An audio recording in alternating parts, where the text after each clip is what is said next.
Welcome to my YouTube channel. आज हम लोग पढ़ेंगे बिहार बोर्ड क्लास 10 का हिंदी स्वदेशी उस संपूर्ण व्याख्या प्रश्नोत्तर के साथ। आइए पढ़ते हैं। पहला क्वेश्चन है इसमें, कविता के शीर्षक की सार्थकता क्या है। तो आइए हम लोग जानते हैं कि कविता के शीर्षक जो रखा गया है स्वदेशी, उसका सार्थकता क्या है। कहता है, वस्तुतः किसी भी गद्य या पद का शीर्षक वह धुरी होता है जिसके चारों तरफ कहानी या भाव घूमता रहता है। रचनाकार शीर्षक देते समय उसके कथा वस्तु कथ्य को ध्यान में रखकर ही देता है। प्रस्तुत कविता शीर्षक स्वदेशी में अपने आप में उपयुक्त है। पराधीन भारत की दुर्दशा और लोगों की सोच को ध्यान में रखकर इस शीर्षक को रखा गया है। अंग्रेजी वस्तुओं को फैशन मानकर नए समाज की परिकल्पना करते हैं। आगे कवि कहते हैं, रहन सहन खान पान आदि सभी पाश्चात्य देशों की अनुकरण कर रहे हैं। स्वदेशी वस्तुओं को तुच्छ मानते हैं। हिंदू मुसलमान ईसाई आदि सभी विदेशी वस्तुओं पर भरोसा रखते हैं। उन्होंने अपनी संस्कृति विरोधाभास लाती है। बाजार में नई विदेशी वस्तुओं की नजर आती है। भारतीय कहने कहलाने पर अपने आप को है की दृष्टि से देखते हैं। सर्वत्र पाश्चात्य चीजों का ही बोलबाला है। अतः इन दृष्टांतों से स्पष्ट होता है प्रस्तुत कविता का शीर्षक सार्थक और समीचीन है। आगे कवि कहते हैं, छठा नंबर में क्वेश्चन में कहते हैं, 6 नंबर का क्वेश्चन है, कवि ने डफाली किसे कहा है और क्यों। दोस्तों, जिन लोग में दासवृत्ति बढ़ रही है, जो लोग पश्चात सभ्यता संस्कृति की दास्ता के बंधन में बंधकर विदेशी रीति रिवाजों का बंधे हुए हैं, उनको कवि डफाली की संज्ञा देते हैं, क्योंकि वह विदेशी की पश्चात संस्कृति की, विदेशी वस्तुओं की, अंग्रेजी की झूठी प्रशंसा में लगे हुए हैं। डफाली की तरह राग आलाप कर रहे हैं। पश्चात की, विदेशी एवं अंग्रेजी की गाथा गा रहे हैं। आगे कवि लिखते हैं,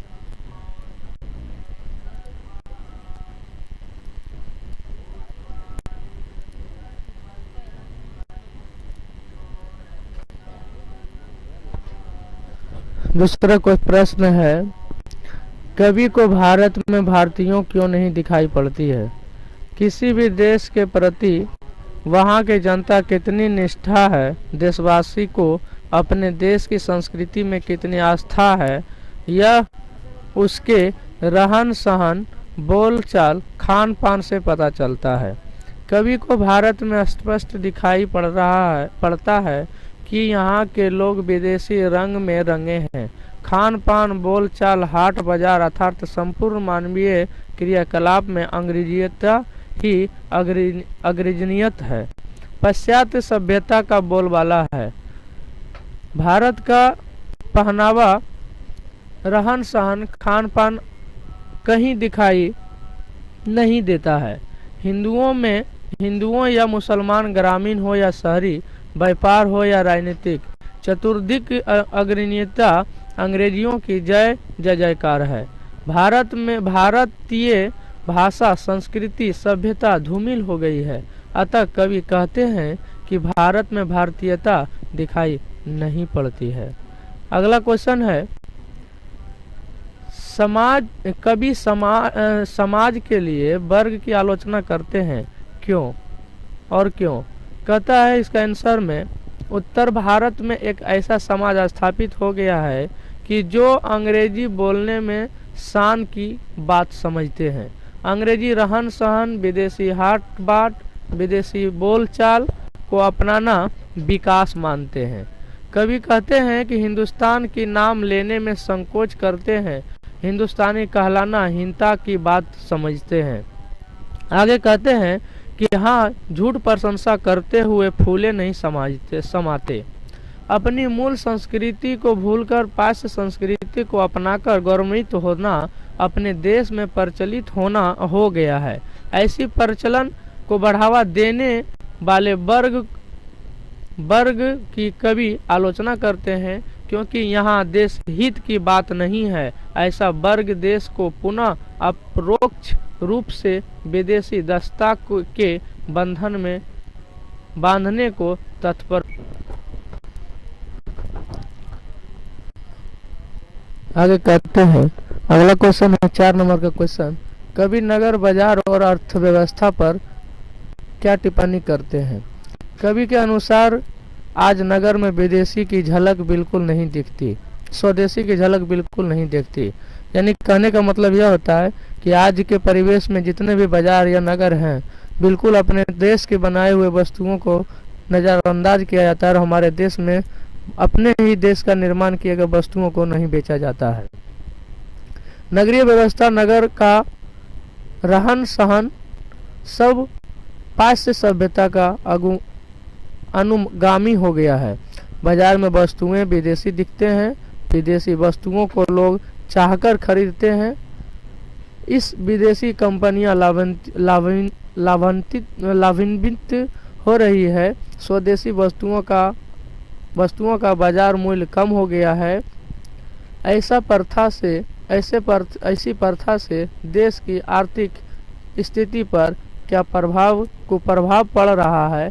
चतुर्दिक विदेशीपन का होना हमारी कमजोरी और उजागर कर रही है। अगला क्वेश्चन 5 नंबर का है, नेताओं के बारे में कवि की क्या राय है? कवि कहते हैं, आज के देश में देश के नेता, देश के मार्गदर्शक भी स्वदेशी वेशभूषा बोलचाल से परहेज करने लगे हैं। यानी अपने ही देश की वेशभूषा पहनते नहीं हैं, अपने ही देश की भाषा बोलते नहीं हैं, विदेशी की पहनावा करते हैं, विदेशी की भाषाओं को बोलते हैं। अपने देश की सभ्यता संस्कृति को बढ़ावा देने के बजाय पाश्चात्य सभ्यता से स्वयं प्रभावित देखते हैं। कवि कहते हैं कि जिनसे धोती नहीं संभलती, अर्थात अपने देश के वेशभूषा को धारण करने में संकोच करते हैं, वे देश की व्यवस्था देखने में कितना सक्षम होंगे, यह संदेश का विषय हो जाता है। आगे कहते हैं, जिस नेता में स्वदेशी भावना रची बसी नहीं है, अपने देश की मिट्टी से दूर होते जा रहे हैं, उनसे देश सेवा की अपेक्षा कैसी की जा सकती है? ऐसे नेताओं से देश हित की अपेक्षा करना ख्याली पुलाव है। अगला क्वेश्चन है 7 नंबर का, व्याख्या करें। कहता है, मनुज भारती देखी कऊ सकत नहीं पहचान। यानी मनुज मतलब मनुष्य, भारती देखी यानी भारत के मनुष्य को आज के परिवेश में आप देखिएगा तो सकत पूरी रूप से आप नहीं पहचान पाइएगा कि भारत के लोग हैं। आइए इसको हम प्रस्तुत व्याख्या बढ़िया ढंग से करते हैं। कहते प्रस्तुत पंक्ति हमारी साहित्य की पाठ्य पुस्तक के स्वदेशी शीर्षक पद से उद्धत है। इसकी रचना देशभक्ति कविता बद्री नारायण चौधरी प्रेम घन द्वारा की गई है। कवि ने देश प्रेम के भाव को जगाने का प्रयास किया है। कवि ने स्वदेशी भावना को जगाने की आवश्यकता पर बल दिया है। पश्चात रंग में रंग जाना कवि के विचार से दास्ता के निशान है। आगे कहते हैं, प्रस्तुत व्याख्या में कवि ने कहा है कि आज भारतीय लोग अर्थात भारत में निवास करने वाले मनुष्य इस तरह से अंग्रेजियत को अपना लिए हैं कि वे पहचान में नहीं आते कि वे भारतीय हैं। आज भारतीय वेशभूषा, भाषा शैली, खान पान सब त्याग दिया गया है। लोग और विदेशी संस्कृति को सहजता से अपना लिया गया है। मुसलमान, हिंदू सभी अपना भारतीय पहचान छोड़कर अंग्रेजी की अहमियत देने लगी है। पश्चात का अनुकरण करने में लोग गौरवान्वित हो रहे हैं। अगला व्याख्या है, अंग्रेजी में रुचि गिरी सकल वस्तु देश विपरीत। अगला व्याख्या है ख का, कहता है प्रस्तुत पंक्ति हिंदी साहित्य की पाठ्यपुस्तक के कवि प्रेम घन जी द्वारा रचित स्वदेशी पाठ से उद्धत है। इसमें कवि ने कहा है कि भारत के लोगों से स्वदेशी भावना लुप्त हो गई है।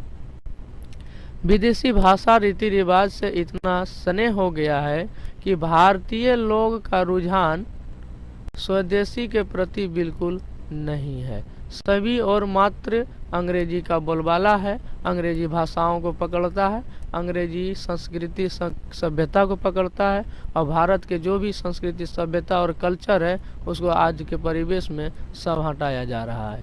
कोई भी लोग भारत की भारतीयता को दिखाने में संकोच करते हैं, जैसे लगते हैं कि वो भारत के नागरिक है ही नहीं।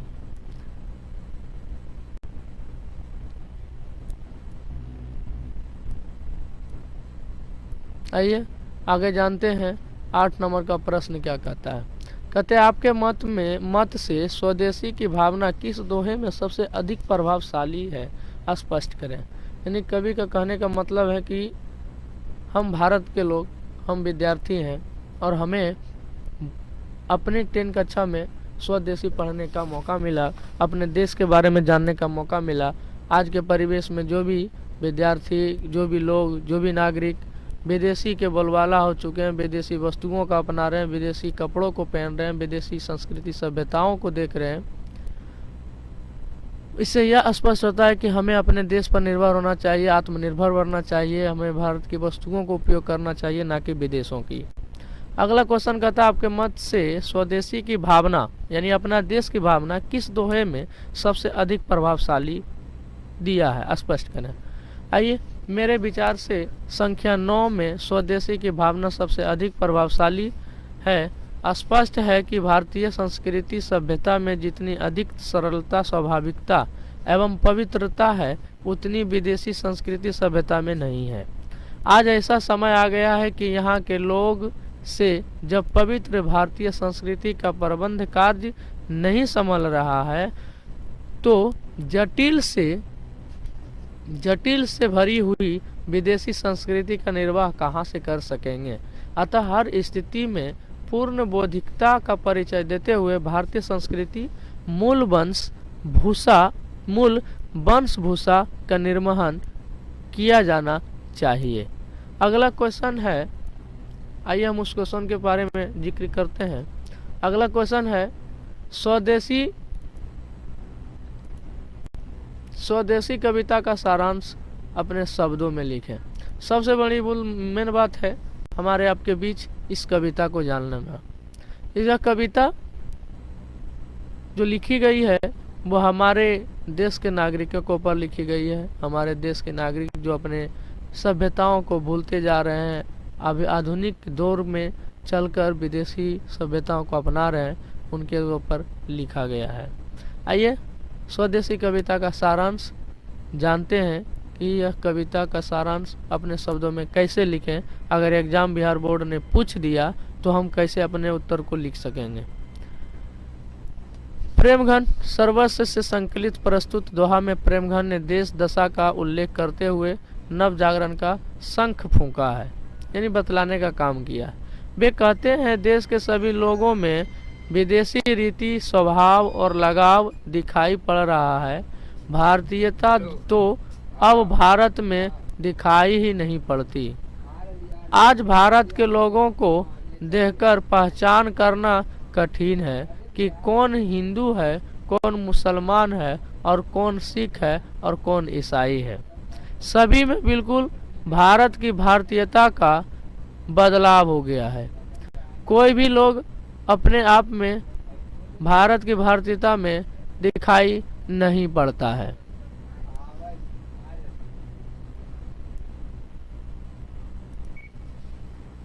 इतना कैसे हल्ला काय करे लगा। कहते हैं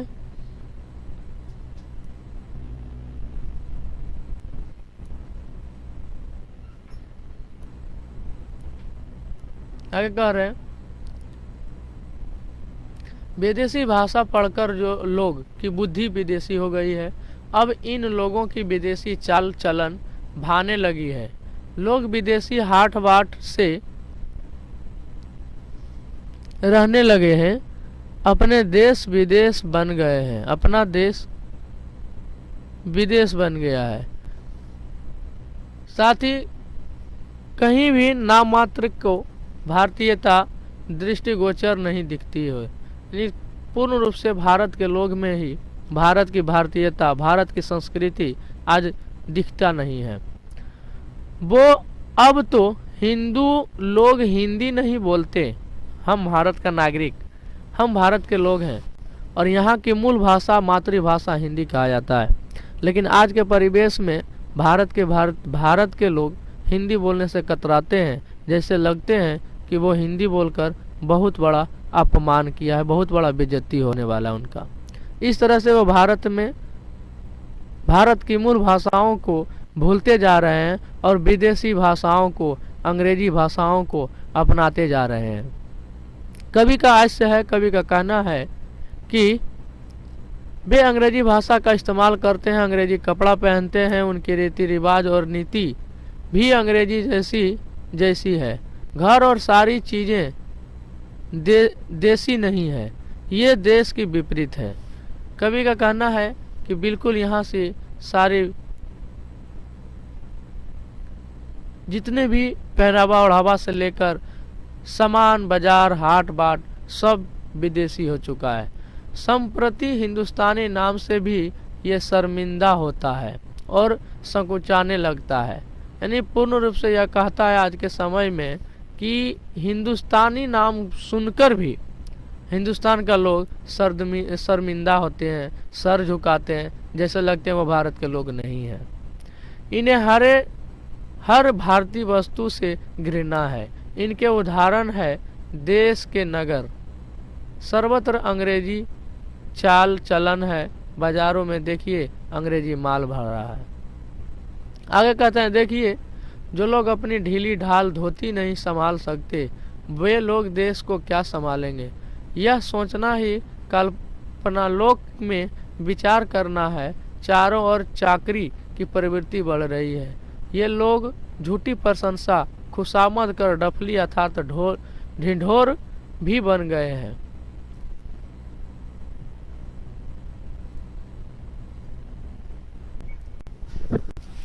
अगला क्वेश्चन है, स्वदेशी के दोहे राष्ट्रीय भावना से ओतप्रोत है, कैसे स्पष्ट कीजिए। आइए जानते हैं इस क्वेश्चन का आंसर। क्वेश्चन का आंसर कहता है, बद्री नारायण चौधरी प्रेम घन कृत स्वदेशी के दोहे राष्ट्र की सभ्यता, संस्कृति और राष्ट्रीयता के सन्ने सन्ने होते हैं। विलोपन से व्याकुल मन के चित्कार है। प्राचीन काल में जब लोग की वेशभूषा, चाल ढाल और अंग्रेजी के रंग में रंगता दिखलाई पड़ता है तो उससे पीड़ा होती है। अब तो भारतीयों की पहचान मुश्किल हो रही है। मनुज भारतीय को सकत नहीं पहचान,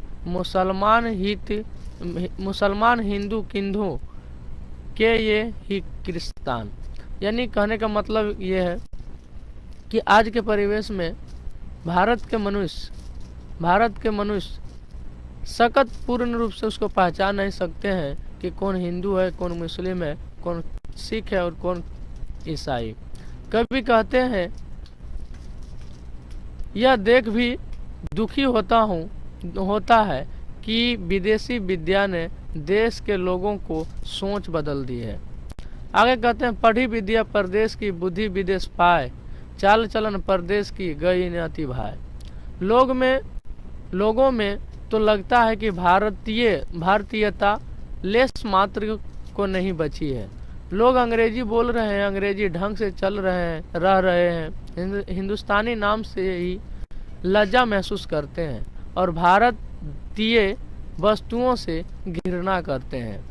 आगे कभी कहते हैं, हिंदुस्तान नामी सुनी अब ये संकुचात लजात, भारतीय सब वस्तु ही सो ये हाथ घिनात। यानी कहने का मतलब यह होता है कि कवि की राष्ट्रीय भावना पर कहकर चोट तब पड़ती है जब सभी वर्ग के लोग आत्मसम्मान छोड़कर चाकरी के लिए, नौकरी के लिए ललायित हो रहे हैं। अंग्रेज हकीमियों की इन प्रशंसा कर रहे हैं। सबसे बड़ी हताश उसे अपने नेताओं की हालात पर हो रही है। वे देश के नहीं अपने कल्याण में लगे हुए हैं। लोग उन्हें जिताते हैं ताकि वह देश का कल्याण करेगा, बल्कि उन्होंने अपने आप का कल्याण करने के लिए हमेशा तत्पर रहता है, देश के बारे में कुछ भी नहीं सोचता है। स्वार्थपरता से उन्हें इतना घोर घेर लिया है कि संतानों की हाथ से निकल रही है। जब ये अपना घर ही नहीं संभाल सकते तो देश क्या संभालेंगे। आगे दोहे में कहते हैं, जिनसो संभल सकत नहीं, तन की धोती ढीली ढाली, देश प्रबंध करिए ये कैसे काम ख्याली।